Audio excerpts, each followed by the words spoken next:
Let me just thank the committee and Jason for your leadership, and for Mary Ellen for the nomination. I'm very gratified and very honored, and this is a great group. And I just wanted to clarify one thing. When Charles Krauth, when he came in, he said to me, "Boy, it's great to have another missionary." And I said, "I just want you to know, I'm not a missionary."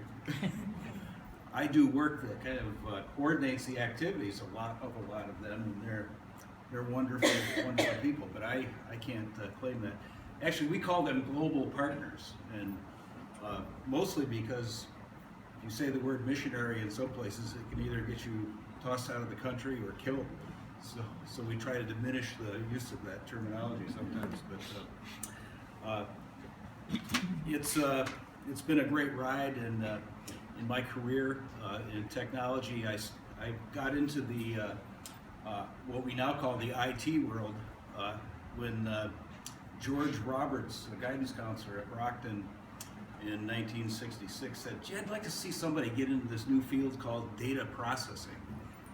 And I thought that sounded pretty interesting to me.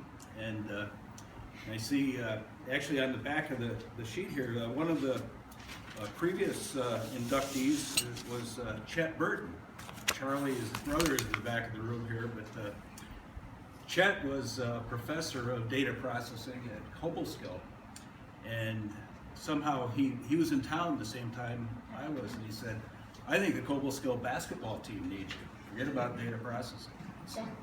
So, but that was kind of a nice combination that we went into Cobleskill. But as it turned out, that technology and the kind of the intricacies of logic and that kind of thing just turned out to be a great fit for me, and leveraged that into a great career. And I loved my career in technology, but it also prepared me for the kind of work that I'm doing now, believe it or not. And the idea of coordinating the work of lots of people, lots of programs and projects, it just fits very well to what I'm doing now.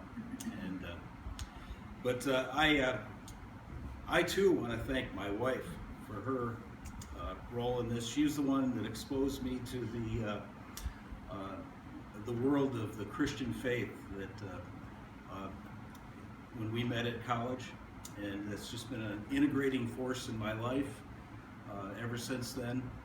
And when I began to get to know Donna, she was just this really beautiful and pleasant, and she was a great girlfriend. And but just she had this integrity in her life that really attracted me to her. And I thought, gee, this is a lot different than the castle.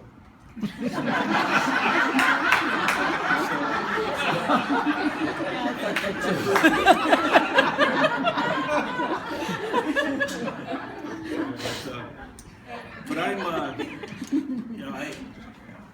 almost 9 years ago, I decided that I could do kind of what Jason was talking about, and kind of leverage the experience I had in the business world to go on the staff of my church. It's a very large church in Minneapolis, and so I'm on the staff there as the director of global ministries. And I'll tell you, I'm just thrilled to be able to go back to the church after this weekend and just be able to say I was inducted into this group along with 3 other people, a community program developer, global manufacturing leader, and a stripper. I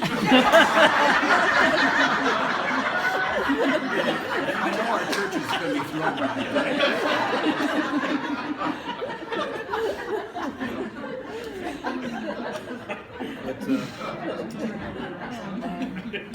yesterday, when I was able to speak to the student body yesterday and the teachers at school, I talked a little bit about a story that has come through the process of our class reunion, our 50th reunion, and how it became just very apparent to me that we're really connected in very deep ways. And understanding the story of some of my classmates that was going on in that when we were in high school. And the reunion actually turned out to be a time of healing for some of those people, to be able to kind of resolve some issues in their lives. And just today, I got a note to call one of my classmates from the reunion, and I spent 25 minutes on the phone today, and he was telling me that at the reunion, just the idea that some of the men that were essentially, they were bullies to this guy in high school, that they greeted him and they hugged him. It was just a healing moment for him after 50 years. And so that just illustrates again how everybody has a story, and we really need to create those opportunities when we can hear their story and listen to them and respect people no matter who they are, and just give people the opportunity to heal. And they're out there. They're in your lives, no doubt. So it's great that we have this environment here in Brocton to be able to kind of bring together and create those opportunities for people to connect and reflect on their history together, and in some cases even to heal. So thank you so much.